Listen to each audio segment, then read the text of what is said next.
I got to say, when I was reading what your podcast was about, I was going, "Oh boy, you the guys you have on are the real deal." And I mean, hats off, total respect. It's super cool what you're doing. So it's an honor for me to be on here. Battle Line podcast. Hope everyone is doing well out there. Which is a hard thing to do right now with the news cycle.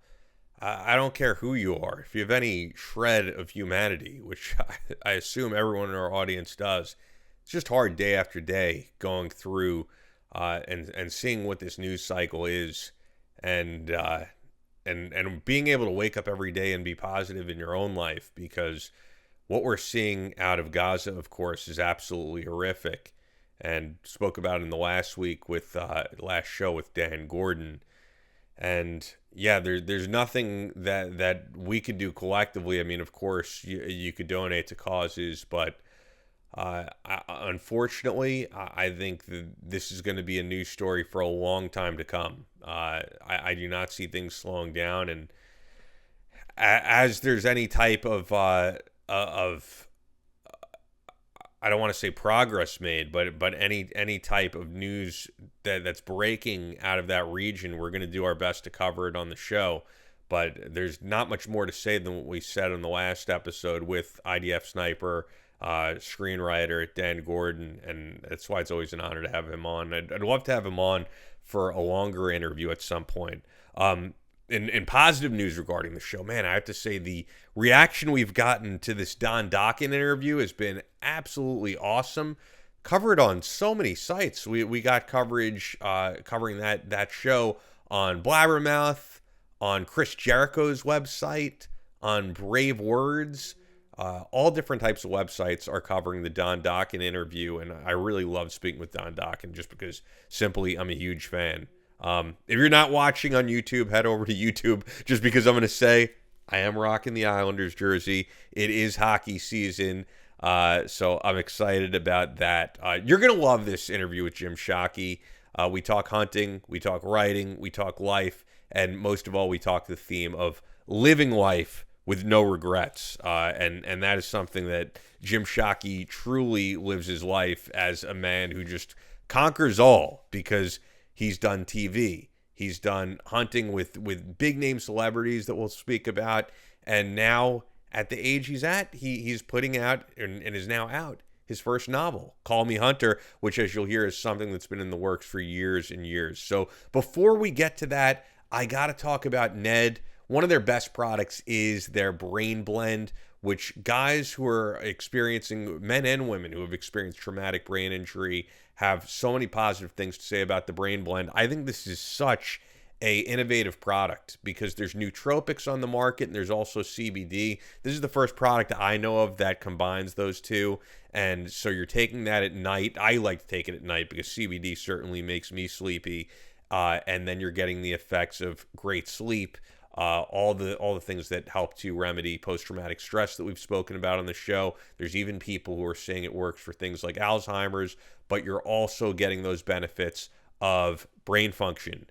And certainly guys who are coming back from combat with traumatic brain injury, instead of taking all these pills, if they feel they don't need them, they're able to take a natural remedy that is really helping them out. So check that out. Check out Ned's Mellow Magnesium as well, great for sleep, and also a lot of Americans and Canadians, because we have a lot of Canadians listening to Jim Shockey on this episode and worldwide, are deficient in magnesium. So that's a great supplement to take. That one is available on Amazon, but you're going to get the best deal on all Ned supplements through us when you go to helloned.com/battleline as a first-time customer. So do that now. Head over to helloned.com/battleline or add the code BATTLELINE at checkout. That's HELLONED.com/BATTLELINE. We love Ned. They've been with us for so long.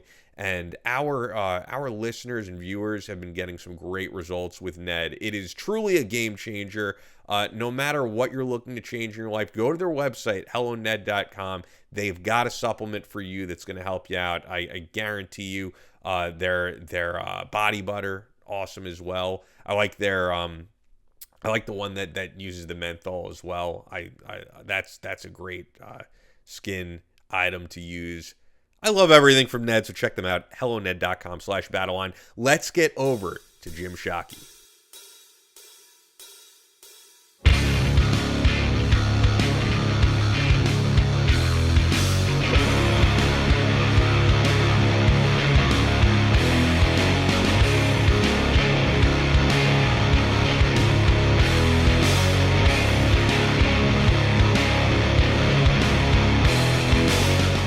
From Kansas City to New York City, from planet Earth to extraterrestrial life in space, a podcast with no equal, engaged in unconventional warfare through your speakers and headphones. This is a show about embracing the suck, conquering your demons, and finding God in the face of adversity. Chris Tonto Peranto. Switch is on. Motherfucker, I'm gonna shoot you in the face. Ian Scotto. You know, Ian and I have been dating for a long time. You are now tuned into the Battle Line Podcast.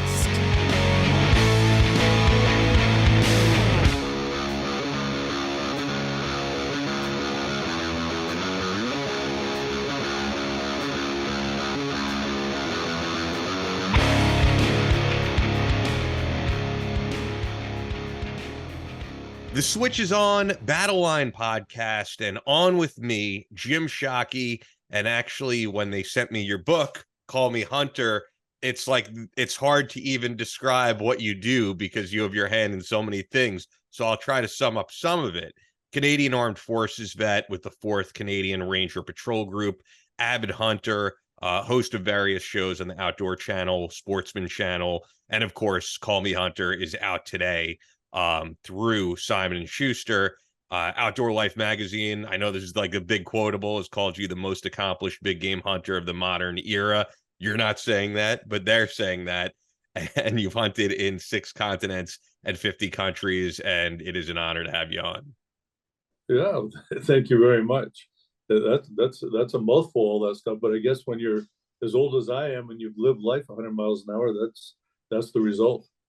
Yeah, you are a guy who doesn't seem to have any interest in stopping. I mean, I just had Dan Gordon on the show, who is, you were young by comparison to him. I believe Dan Gordon is like 76 years old, was, IDF sniper, the director of and writer for movies like The Hurricane with Denzel Washington and Wyatt Earp with Kevin Costner and Surf Ninjas. And he's always doing something. He's either writing or he's working on a film or he's doing stuff for Israel. And I said to him, like, with all due respect, like, you're 76 years old. Do you plan on like hanging this up all up and retiring at some point? And he laughed because he was like, even though I'm a dual citizen of Israel and the U.S., he's like, English is my native language, and he's like, retirement, that's not in my vocabulary. I never stop. No, I mean, you get one life. You literally get one life. There's no redo. So to sit there at some point when you're facing your maker and saying, gosh, I wish I would have, I regret that I didn't. I mean, it doesn't even compute for me. This life, we have eternity to take it easy and relax and be retired. Why during this one little time period we have, this one window, why sit still? I mean, to me, it just live life, not just breathe, but actually live life. Yeah, I'll never retire either.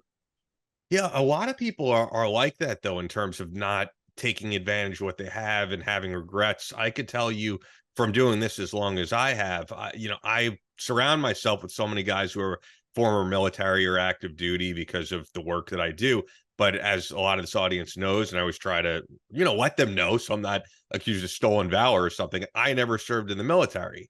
And when I go to Vegas just about every year for SHOT Show, I end up running into so many people who are part of this world, whether it's the hunting and shooting world like yourself or the military world. And they've come up to me and I guess confide in me because they're used to listening to my shows and stuff. And so many times they go, man, the one regret that I have is I didn't serve. I wish I could go back and serve. And I just think, man, I agree with you. Life is too short to live with those regrets. All right, you didn't serve and you wish you would have.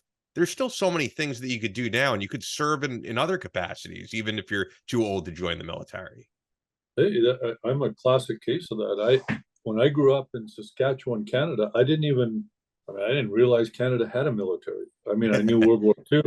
You know, we Sure. were there on Juno and did our part, but it wasn't an option for me. So later on in my life, you know, when you said earlier I served with the Canadian Armed Forces, that rank was honorary lieutenant colonel. It was bestowed upon me.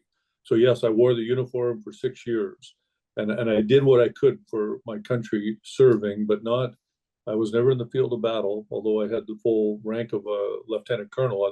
Other than in the field of battle, then I had to defer to the commanding officer, the legit commanding officer. But you can always do something. It's never too late.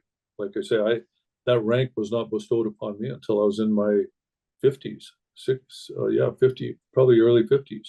Wow. So yeah, you can always do it, and there's never, you know, I have no regret because it wasn't an option for me. But I'm really, really glad when the troops chose me as a honorary lieutenant colonel to work in conjunction with the commanding officer, the lieutenant colonel, that you know I had that opportunity, and I mean I latched onto it and hung on to it. They give you 3 years, and then the troops decide, depending on your performance, whether you get another 3 years. 6 years is max, doing it the way I did. So yeah, I don't want anybody out there, you know, thinking that I'm stealing valor either. You know, I did not come up through the ranks, and one thing that will probably make a lot of the enlisted members happy, the generals hated me because you know, I was with the Rangers. We're regular forces, so in Canada. So you know, long hair is fine for me, even though I was wearing the uniform. It was quite an interesting. I got a lot of walleyes from the generals whenever we met.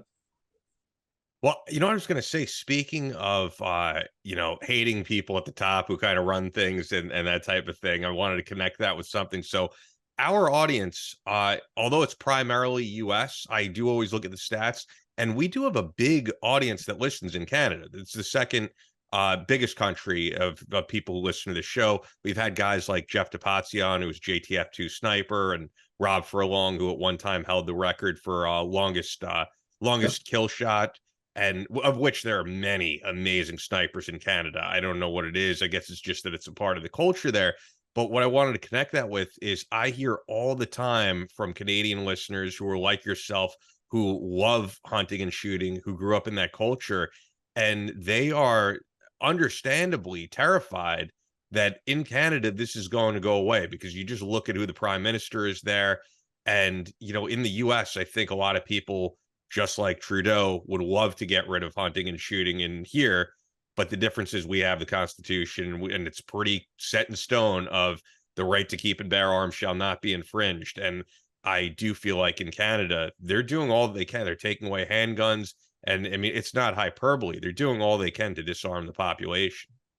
Yeah, we're not protected by any amendment like you are. We literally could have all our guns taken away by our prime minister if he thinks he can get away with it, saying no more guns for any private citizens and turn them all in and no compensation. I mean, there'd be lawsuits and whatnot, but if they thought they could get away with it, they would do it tomorrow. And what a lot of people don't realize, we have the highest gun ownership per capita of any country in the world.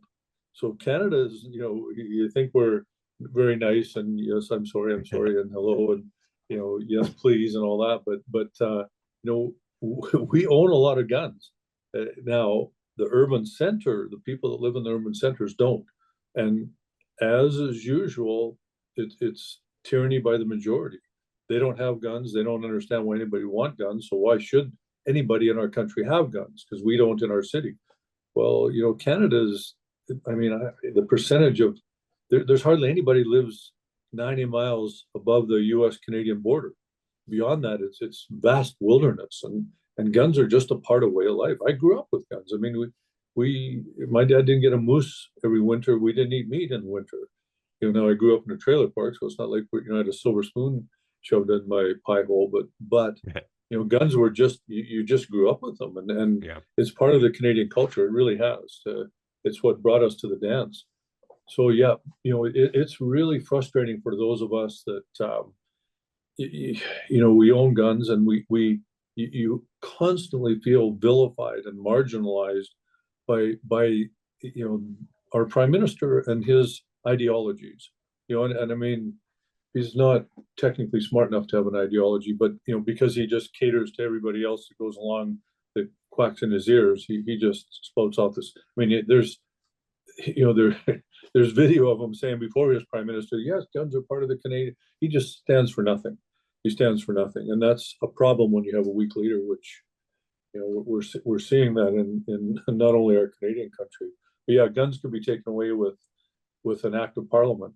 Just that simple. An order in council is how they banned the last bunch of guns, or tried to. It's that's been tabled now until the next election. If he gets back in again, then we're going to be under attack again as firearms owners. It's not a nice way to live, because you feel like you're treated like a criminal, and you go, why? I'm patriotic, I'm a family person, I've got wonderful children, I pay my taxes, I don't break laws, and yet here we are being held out on this outer lunatic fringe, which that's not what we are. It's and it doesn't help that mainstream media promulgates that same stereotype. Yeah, where do you see it all going? Because there are so many Canadians who look up to someone like you, and they're probably looking for leadership of like, how do we instill this in the culture? How do we make sure that this doesn't get taken away from our country? And I think there's probably other Canadians that are just so frustrated they leave. I mean, Jeff DePazzi, who I mentioned that we had on the show, very talented military member, JTF2, which I know is considered one of the highest ranking units out there in Canada. He's married to an American, and they, I believe, still live now in Arizona. And I think Jeff prefers living in Arizona because he's like, I could do what I want here. I could teach courses, and he doesn't have to deal with that stuff. So I think, I don't know. I mean, are people like yourself just gonna get so frustrated that they say, I'm moving down south? Both my grandfathers were American. The first Shockey came to America in 1736 to Philadelphia, the only Shockey, and we're all descended from him. My sister is American. My niece and nephews are American. Our daughter and our son-in-law are now dual citizens of America and Canada. I had I had an application in to get my American citizenship, and I had to actually back it down because of the tax ramifications. Because everything we had up here would then be taxed. I don't know. Don't ask me. Smart people that know how to crunch all kinds of numbers. Yeah. They said, look, it just means you worked half your life for nothing. Is what's going to happen. It's crazy how like the government tries to keep you stuck. So you can't be free to move where you want and feel more, basically more secure or protected. Yeah. I mean, you could if you weren't in my situation. I'm 65 years old, so I've built up a lot of net worth over the years working hard. But back to your question, it just means that I've considered it, and I love my country. Don't get me wrong. I'm patriotic as heck. I'm proud. My father was in the military. My father-in-law was wounded in Korea, fighting for Canada. My father always said that Hitler, he quit because he heard that my father was headed over there. So he was literally getting on the ship when the armistice came. So, I'm patriotic. To leave the country because of poor leadership, and I think there's a better way to deal with it. And I've talked about it many times about getting into politics. We can all sit here and bitch and moan and complain, but when someone says, okay, well, why don't you run for a municipal office? Why don't you run for a state legislature or provincial in Canada? Or what about federal? And we say, who needs the headaches? I don't want to be, attacked from every which side, because, yesterday I used a straw to suck my Coke out of my Coca-Cola. Exactly. Yeah. Whatever, like someone, they just come at you, or whatever. Back in high school, I kissed a girl, and they come back at you with, well, you're some kind of a mass murderer. So, Yeah. but the bottom line is, if you want change, you have to actually, you have to sacrifice. I mean, you have to sacrifice, and it's something. Sometimes things are greater than yourself, and so I've looked at running for politics. That the problem is that the people that have embedded themselves in a lot of these political parties, and I don't care if it's this side or that side of the spectrum. Um, there are people that they weren't gainfully employed in the first place, so they are now controlling these parties. It's not a big group of people that are determining who's leading our countries. Um, but they've got a really tight control on it. And so to get in there, you're going to have to fight all of that within a party before you even get nominated, A, and then B, win the nomination to actually run against the other party, the opposing party, in an election. But you know, again, back to your question, I think that maybe it's better to try and make change from the internally. Our systems are set up well. They were set up by smart people a long time ago to be able to affect change when exactly what's happening in the world right now, or our world here in North America, exactly what's happening. It's set up to change, but good people have to stand up and be counted, and forget about making money and forget about their self and their ego, because they're going to be called ugly all day long. And I use that metaphorically. Yeah. You just have to step up to the plate and take a swing. And so I've dabbled with that idea of getting into politics here in Canada on a federal level, and everybody said, well, you'll go crazy but what if 100 other me's that feel the same way I do, common sense, and look at things with tolerance. Yes, this side believes this and this side believes this. Okay, why? They're both smart people, but these ones hate these ones. Well, let's look at, okay, why? What is their worries, and let's try and address it. I think there's a way to build consensus on that, or at least if you're a leader, tell the one side, look, here's a big spoonful of cod liver oil because it's good for you. It tastes shitty, and you don't want to have it, but you need to take it, and that's where you have to. That's what makes a strong leader is saying, this is better for the country. I'm leading this country, and this is better for our entire country. Even though you might hate the idea of this, it's better for all of us, and that's not what we're getting nowadays. So yeah, to run away, I've never been a big fan of running away either. I agree that there's some huge advantages being down in the States compared to what we have up in Canada in terms of our leadership right now. And I'm not American, so I can't speak to your leadership, but our leadership. I think it's funny because I think our audience would agree. Our American audience, just like our Canadian audience, would agree. We have terrible leadership here in terms of, because we don't get super political on here, but we are a Second Amendment podcast. And I think in terms of all that, yeah, they're trying to do the same thing Trudeau is, but the difference is, as I said, Second Amendment is that they can't just, have one law signed and all of a sudden they're going to take away all the guns. In states, it does unfortunately work like that, but throughout the nation, it's just that would. I was about to say that would never happen here, but we've also seen things happen in the past few years that we never thought would happen. So you truly never know. You've got the dual form of government as well, which with the Senate, and we have, you've got your electoral college, which also balances that. So yes. They can't force something through very easily. In Canada, it's a little different. So our House of Commons can vote on it, and our Senate is not elected. They're actually appointed. So, and they're toothless. They've never stopped, as far as I know. I'm speaking under my hat here, but no significant laws where they said no. As the Senate looking in on this isn't going to happen. House of Commons, they just kind of they talk and they go and have nice lunches and fly around and have committee meetings, and then rubber stamp anything the government does. So we're even less protected than you are. Even if you didn't have your Second Amendment, you would still have to go through this dual form of lawmaking that we do not have in Canada.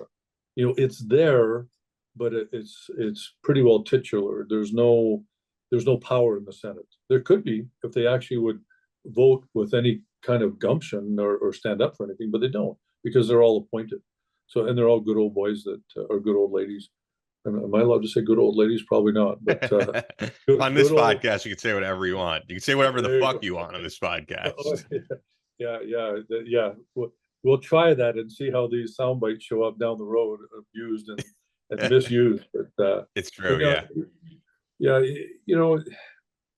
Yeah, we're you guys are well protected.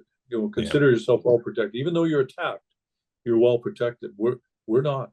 We are not protected. We're literally the whim of the prime minister and his ilk away from losing our right to own firearms with no compensation. Even like like I say, there'd be lawsuits, and it would be.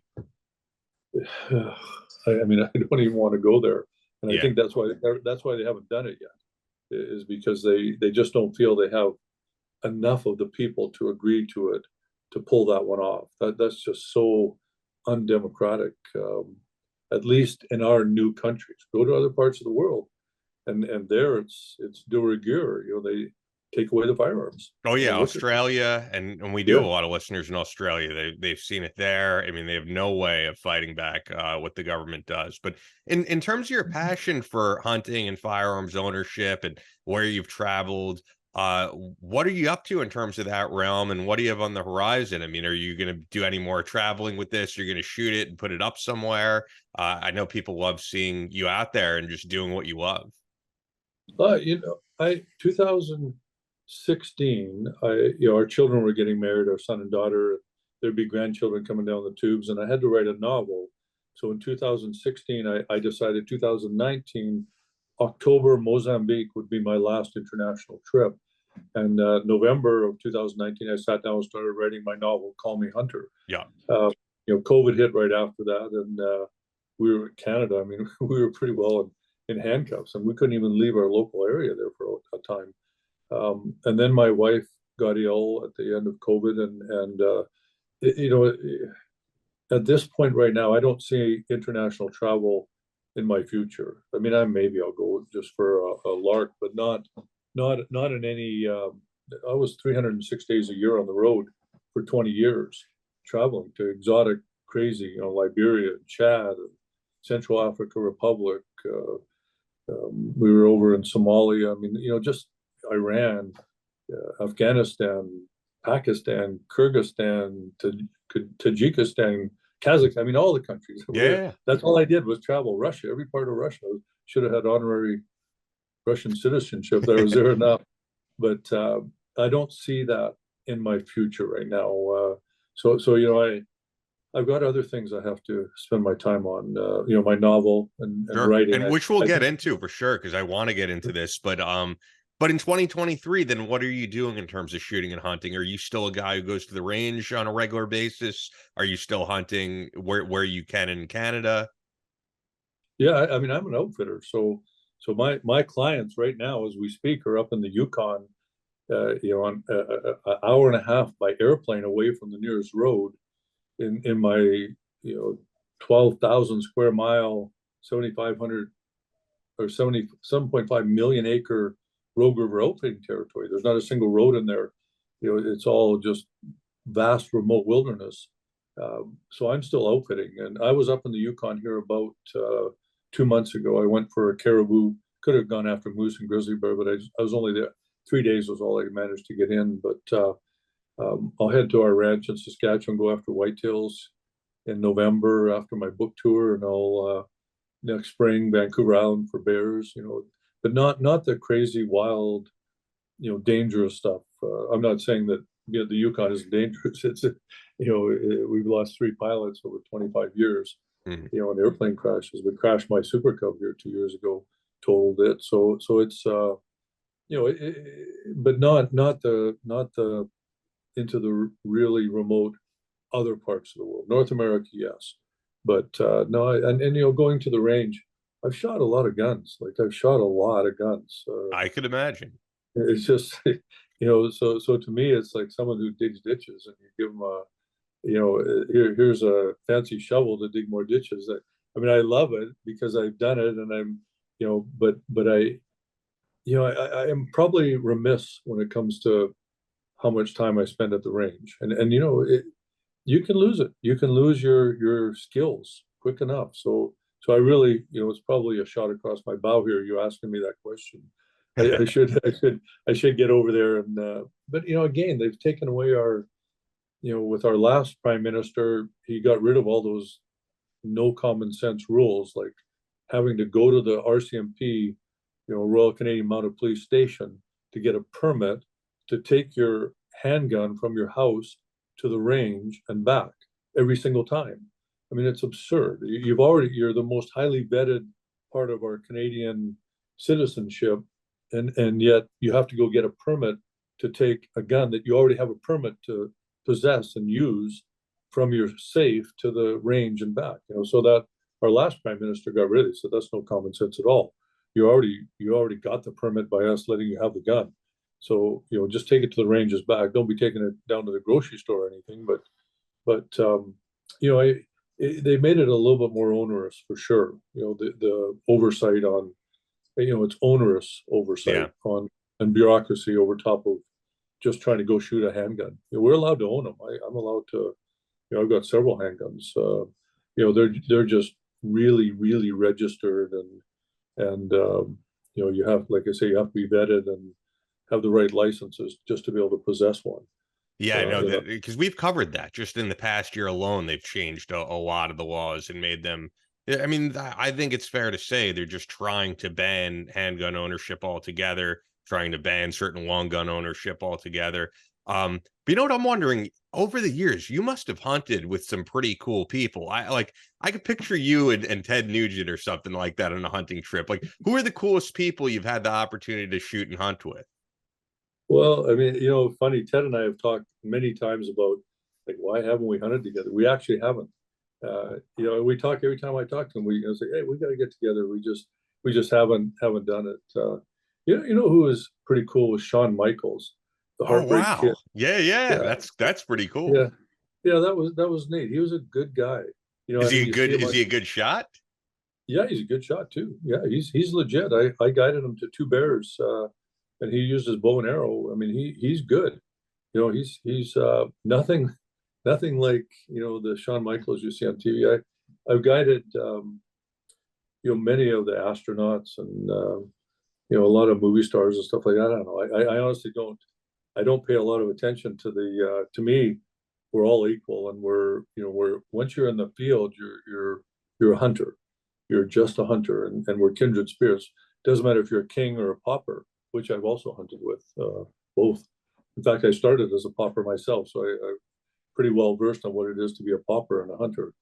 But yeah, I honestly don't. I'd have to. Jim Kelly, super cool guy.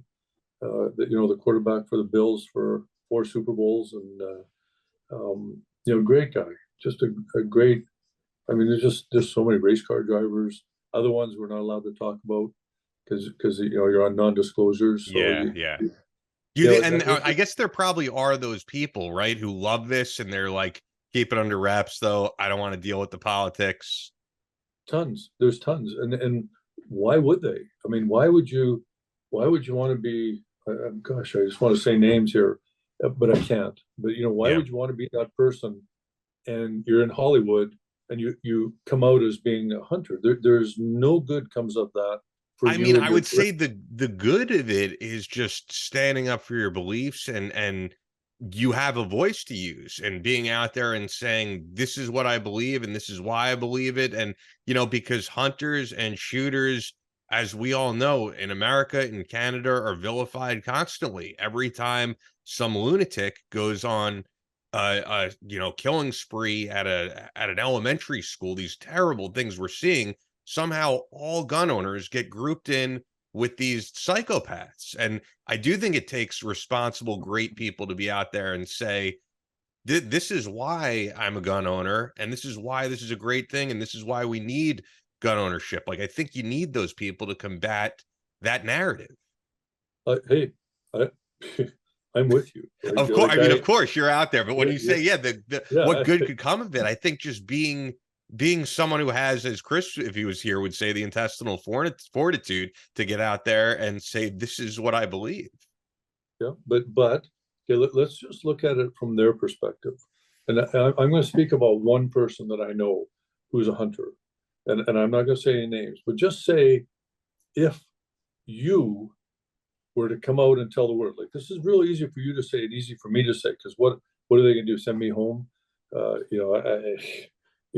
make my living at it.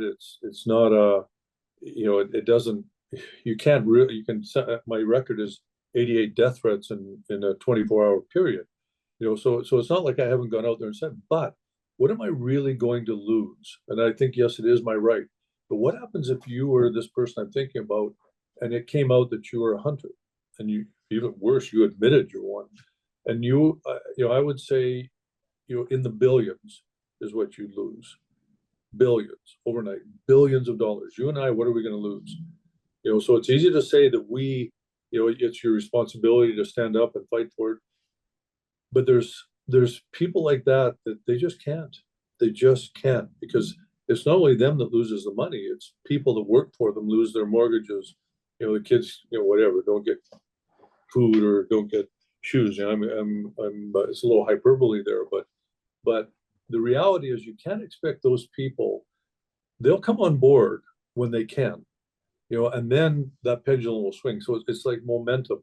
If you can, it's really hard to get, push a truck to get it going.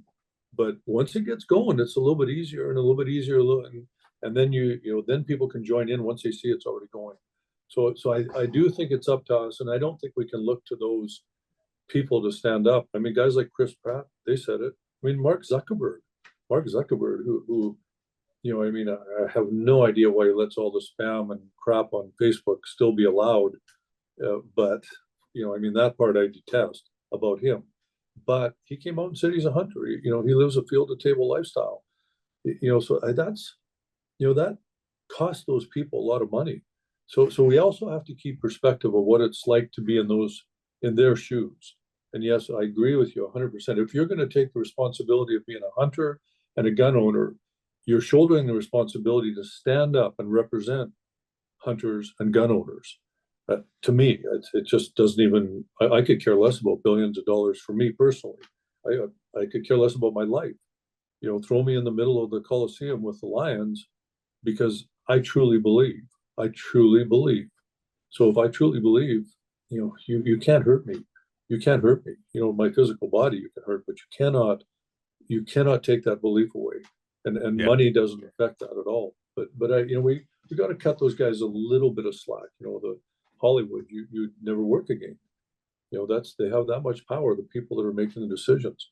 But once that momentum, if the rest of us can keep this thing going, pushing that truck, get it going where they can then join in without losing everything that they've worked for in their lives, then I think you'll see them jumping on board.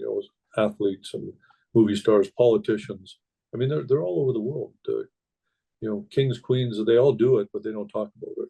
Yeah. And by the way, I think that's why when people are out there at the forefront saying what they believe and putting their career on the line, putting money on the line, we have to support those people because of exactly what you're saying. All right, guys, before we continue this interview with Jim Shockey that I hope you're all enjoying, there's no shortage of hunting and shooting talk on this episode. And you guys know already we're big into that here at this podcast, at Battle Line Podcast.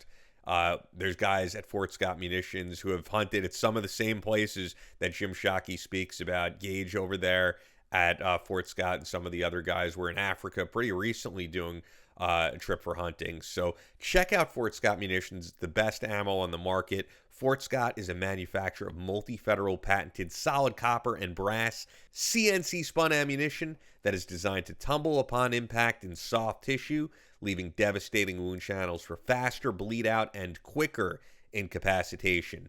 This ammo was originally developed to innovate and improve on the standard of military-grade ammunition design. It was found that not only did the TUI ammo outperform competitors in the self-defense industry, but it quickly became apparent that it would be a top contender for hunters alike. With the ammunition being CNC spun, the tolerances are some of the tightest on the market, ensuring that you receive the same results with each pull of that trigger. And if you pan over to me, Harold, these tins are available on Fort Scott Munitions site. These are awesome. Fort Scott Munitions is available throughout privately owned businesses in all 50 states, but you're going to get the best deal through us when you go to FSM.com and use the promo code BATTLELINE for 15% off your order. Only available to listeners of the Battleline podcast, FSM.com, but make sure to use the promo code BATTLELINE to get that 15% off. FSM.com, promo code BATTLELINE. Fort Scott Munitions is a proud supporter of Chris Peranto, Battleline Tactical, and the Battleline podcast. Let's get right back to Jim Shockey, author of the book Call Me Hunter. I want to get into this book, so I got to tell you something kind of funny. So, Simon & Schuster is pushing out your book so hard, because I always talk to David, your publicist. We've had Brad Thorne plenty of times. I have gotten, I believe, like 4 copies maybe of this book in the mail. I have like the unedited soft cover, and then the regular soft cover, and the hard cover over here. So they're doing a great job of getting your name out there. And of course, I was like, let's get Jim Shockey on. I'm very glad that we were able to set this up. But yeah, getting into the book Call Me Hunter, I'm wondering what made you want to write a novel like this. Was it inspiration from a guy like Navy SEAL Jack Carr, who has taken his experience into being a best-selling fiction author now with thrillers? Is it inspiration from those type of guys, or is it just like this is on to the next chapter of yet another thing you wanted to accomplish? Yeah, this is actually the last chapter, or at least certainly, it's the anticlimax of my life. I knew I'd be a novelist from when I was 10 years old. I literally started writing my first novel when I was 10 years old, and realized, 8 pages in, that I sucked. I didn't have it. There's actually a skill involved with Of course. the craft of writing, and more importantly, at that age, which I also envisioned my museum, my Hand-to-Man Museum of Natural History, Cultural Arts, and Conservation. I knew I would do that with my life. So those two things is why I lived my life as I did. I lived it purposely. The collecting I could do back in those days, seashells, pretty rocks, insects, steal borrow fishing lures from my father's tackle box, or my grandfather's, even better, for my museum. But writing, I realized I had to hone the craft. I needed an education first, and then I had to live life. Some people can just get educated and learn how to write and then make it up. Right out of university, they're writers. That's their career. That's not the way I could do it, and that's not the way Jack did it. I mean, you live life first, then you have a story to tell, as opposed to telling a story so that you can live life. Use that money or whatever, the time that it offers you to live your life, whatever you want to do. So I started back then, but then realized I couldn't. I had to live a life. So in 1993, 30 years ago, I penned the first lines of Call Me Hunter. Zhivago is dead. I hunted him down and I killed him. And I wrote that first whole page exactly like it is today. And I sat there, about to start the next part. I said, I haven't lived life enough yet. Even though, I was in my middle 30s by then, I had not lived life enough to really consider myself an author. So I of the kind of novel that I wanted to write. So I just kept going, like I say, 300 days a year on the road, going, just filling my life with experiences and adventures and travel, and knowledge, and hopefully a little bit of wisdom over that time too. But then in 2019, that's what I say. I sat down and said, okay, it's time. 2019 November, that was time to. I've done all that other stuff, and now it's time to write the novel. So yeah, I'm a firm believer. In fact, I think I wrote a blurb like that for Jack. I was there when he got the call from Chris Pratt saying he wanted to option his terminal list book. It wasn't even out yet. Wow. Yeah. I was standing right there with John Dubin and I and Jack, and we it was a fun time to, it was Jack Carr, or it's Chris Pratt on the phone, and and at that time I had not started my novel. I mean, I told Jack, I said, look, I have a novel. I just have to sit down and write it, and I'll send it to you when it's done. Which thankfully he took the time to read. That's unbelievable that he actually did that. But yeah, He so seems this to be a guy who likes to give back in that sense, which Brad Thor was the same way. And when Jack Carr came on the scene, and I think there's some people who see everyone as competition, and then there's other guys who want to collaborate more and build the brand. And I think they know that if someone picks up Jim Shockey, Call Me Hunter, they're a fan of the genre. They're going to pick up the next Jack Carr book. It's not like people are going to read one book and then I'm done reading these types of books. No, and they've proven that. I mean, in the writing world, what I've discovered, because I'm not a writer. That's not been my career. I've been a liver of life. That's been my career. So coming into the actual industry of writing, it was fascinating to me because it's very, very few authors will recommend a manuscript to their agent or to a publisher. I mean, what's the upside for them? Well, they've created competition. That's one way to look at it. But the downside is that the publisher thinks it's crappy, or their agent thinks it's crappy, and they've wasted 10 or 15 hours of their time reading a raw manuscript. So I get it, because then that you'd be resentful, especially when you're getting 1,000 manuscripts a week, like Simon and Schuster does, raw manuscripts. So it's just not done in the industry. So when Jack Carr recommended mine to Emily Bessler, and I know Brad Thor helped him along the way. Yeah. And I will absolutely, because again, it's not what are they going to do? No, if I believe something, I sincerely believe it, and that's good enough. It means, if my agent knows me, then they know that I sincerely believe this. This is something good. If you don't like it, that's okay. It's a difference of opinion, but my opinion is valid, and I truly believe in this. And I don't care about losing everything that I worked for in this world of writing. If it's good, it's good. And also, like you say, you're a stronger team. The character James Reese is a hunter. How super cool is that? He's flipped the stereotypes around. Yeah, he's a pretty masculine guy, and probably there'll be some readers out there who find it toxic, but that's their problem. There's a pile of people that love that character because he is masculine. Look how many books Jack has sold. He had 3 bestsellers on the New York Times bestseller list at the same time. That's unheard of. So I think Jack is doing it the way it should be done. We should all be helping each other. That's their civic duty, and it makes us stronger as people in our communities, whatever that community happens to be, whether it's the writing community or your local community. Help people, pay it forward. Help them if you can. You should. Well, your viewers are going to kill me for this one, but Karl Marx said, from those according to their ability to those according to their need. And it was the one thing that he got right. The rest he was totally haywire about. So everybody, please don't send me the crappy. Although it's probably the context of it, right? Because when Karl Marx was saying it, it was about like the redistribution of wealth. Right. And what I'm saying is it's a responsibility, if you have, to give, and that makes good, strong community. And that's what Jack did for me. He helped me along the way. That's what Brad Thor did for Jack. And it's what I will do if Call Me Hunter gives me any kind of a voice or any kind of power in that industry. And the more we get in there, you start moving that pendulum back the other way.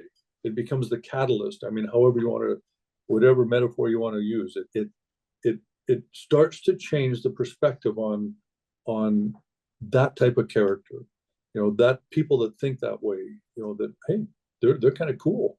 And what they do is, it's awesome. They live a field to table lifestyle. We shouldn't be holding them out on the outer fringes of our society. In fact, we should be, idolizing them because of what they do. And we wish we could do that too. So I'm hoping that, and I believe that Jack believes that too. And people that do help others, that have our perspective on the Second Amendment, that we all work together and don't divide among our own little group. You get divided and conquered by people that want us gone. When you said earlier about the guns in Canada taken away, they don't want you to have any handguns. You know what they did? They banned 32 caliber handguns. Well, why did they ban 32 caliber handguns? 38s are perfectly fine, 22s are perfectly fine, because there was very few 32 caliber handguns. So they basically cut off a little segment of the hunting group crowd, and they'll cut off another segment, if they can, like the semi-autos. Well, a lot of people don't have them. They go, oh, it's not me, it doesn't affect me. And we can't allow that. We have to stand up together and say, no, we're all part of this. We're all kindred spirits here, and we're all working together for a common good, which I think is also a common right, not just a good. Absolutely. Yeah, I agree. You know what I was going to ask you about when you were saying how you're someone who needed to live life before you put out this book, before you wrote an entire novel. And in the life of Jack Carr, for example, we know he served in plenty of deployments as a Navy SEAL. He's seen so much combat. He's seen so many life or death situations. I'm wondering, for you as a veteran, as you said earlier, you haven't served in combat. So are the characters and the events in here, are they based off any real things that you witnessed or any real stories that you had? I'm curious about that. You see my little You're smirking, there, people, because as I'm talking, it pans to you, but pans to me, but you're smirking as I say this. Yeah, and the reason is because it's really autobiographical. Call Me Hunter is they had to pick a category for it, so they called it a thriller, commercial fictional thriller. But actually, it should be, if there was a category, it would be autobiographical, abstract fictional thriller. So I say it's like cubism, where you're looking at it and you recognize it's a human form, but it's not right. It's not the way. It's not realism. And I also say in there that it's this is my story. And in the preface, I say nothing would make me happier than someone with a pile of money who just doesn't want to believe that, they start digging. And the deeper they dig, it's like quicksand. Like I say in the preface, it's, they struggle against this suspended reality. They're gonna end up sinking in the quicksand, and which is the novel's hold. And then in the end, they're going to be faced with having to make a call. Is this real? How much of this is real? You're asking me to give it away, and I'll tell you this, and I'll do it with nudge, nudge, wink, wink. It's 80% truth and 20% fiction, and the fiction part is anything that would put anybody in jail. So well said, yeah. So it's, but it's my story, so the characters are me. The characters are me. Not, I mean, Zhivago, the villain, isn't me, but it's characters that I've encountered along the way that are so ideologically extreme that it's beyond humanity.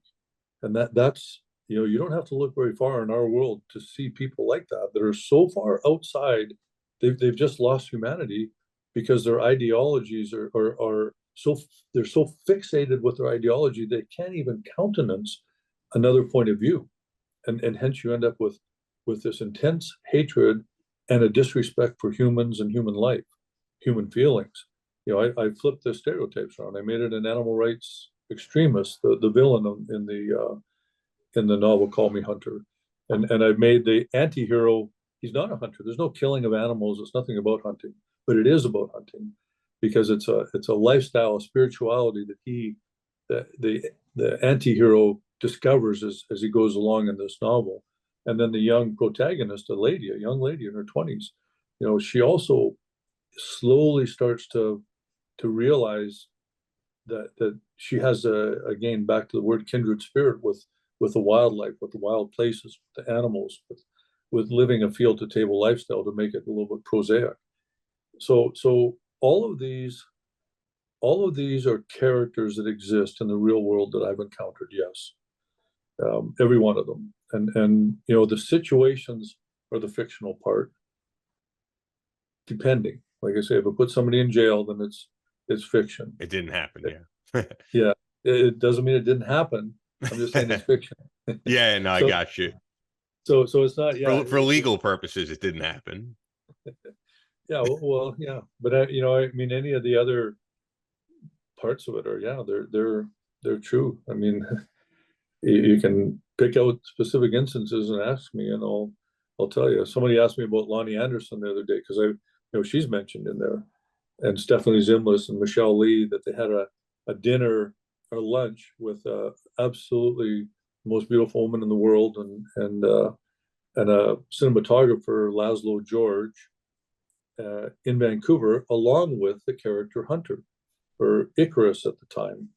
Um, and this person that, they were digging and they couldn't find any references. Well, maybe you didn't dig enough. Maybe it's your desire just wasn't enough to figure it out. So I walked them through Google, those three actresses. When were they together? Well, they were in Vancouver in the 1980s, and they did a movie together, Tale to Three Wives, and the cinematographer was Laszlo George. And if you look down the list of cast of characters, there's Louise Johan. Well, my wife's maiden name is Johan. She was there, and so was I. Well, so was the character Hunter, because Hunter's, I'm real, Hunter's fictional. But that all happened, and there's no way that, and I say there, that Lonnie Anderson, she can't deny it. Neither can Stephanie Zimlis or Michelle Lee. They can't deny it because they were there. Laszlo George just passed away, sadly, but they can't deny that these events happen. Goldie Hawn, I say she's got a cute giggle. She does, because she can't deny having a lunch with the character, in this novel, and being one of his customers. I mean, I know that it's a fact, but the names have been changed. That's why I say they won't recognize Michael Crichton, Tom Selleck. I mean, just movie star people, but it goes on and on and on and on in this novel. These are all, when you've lived a life out on the outside of that bell curve, out on those fringes out there, then really, truly, fact is more unbelievable than fiction. And that's all I've done in this novel is just tied all those ends together. And it's why the whole way, as I was living my life, I was writing this novel. I was living the novel, so writing it was easy. I just had to sit down and actually get it down on paper. I already had it written in my head because I'd lived it. Sure. Yeah, and you kept the receipts, as they say. So what's next for Jim Shockey? I mean, you've done so much, as you said. You're winding down the travel. You're getting this novel out there. What's the next challenge for you? Well, I've signed a 2-book deal with Simon and Schuster, Awesome. and they were pretty specific that it had to be another thriller. So I mean, I've got 4 other books, 5 even, 4 that are ready for they've been copy edited, they're ready for design. Oh, wow. But they're not in the thriller genre. So if I handed one of those in, they probably go, we want a sequel, and it's not a sequel, it's the rest of the story. I'm stealing that line, but I always envisioned it as 3 books, because I didn't, unless you wanted a 1,200-page novel, which no one's going to read, it had to be 3 books, because you just can't tell the story in a one tomb. It's got to be more. Actually, the last 4 chapters of Call Me Hunter were, my intention was to have them as the first 4 chapters of book 2, but I was informed in no uncertain terms that a first-time novelist cannot leave a cliffhanger for the readers. It's just not done. Said if you were Stephen King, you could do it, but you're not Stephen King. So I took the first 4 chapters from the second, the sequel, and added them to the back end of Call Me Hunter to wrap it up a little nicer. But there's still many, many questions that are unanswered that can only be answered with a second, and I would say a third novel. When do you see these being released? Do you have any idea? Well, I've been pretty busy this last 2 years. To be fair, my wife was not well, so I was a caregiver for the last 2 years, and I just, for me, writing is a pretty simple chore, but it's a chore. Get up at 4 a.m, write till noon, and then do it every day, 7 days a week, and you get from noon on. But I could not dedicate my time, what time I had with my wife left. I couldn't use it to write a novel. So Understandable. that it puts me, about 2 years behind the eight ball, to mix my metaphors. It'll so I would say you're looking at 2 years Okay. before I'll get the sequel out, and they'll probably hear this at Simon and Schuster if they're listening to these podcasts, and then say, well, no, you're gonna, because it doesn't. I'm sure David's listening. Yeah, there you go, Dave. Sorry, David. I'll have it ready. I'll have it ready in a year. But it's not the speed that the writing industry works. This novel publishing world works is glacial. Like I make decisions, bang, bang, bang. I run my little empire, and I make a call. Okay, the facts, boom, boom, boom. But it doesn't work like that. It took Emily Bessler and I a year to edit it. I've read that Call Me Hunter 10 times, and you have to read it each time and change, just not the right word. Words are it's like colors. They have to be the perfect color, the perfect line. You can't just throw a word in there.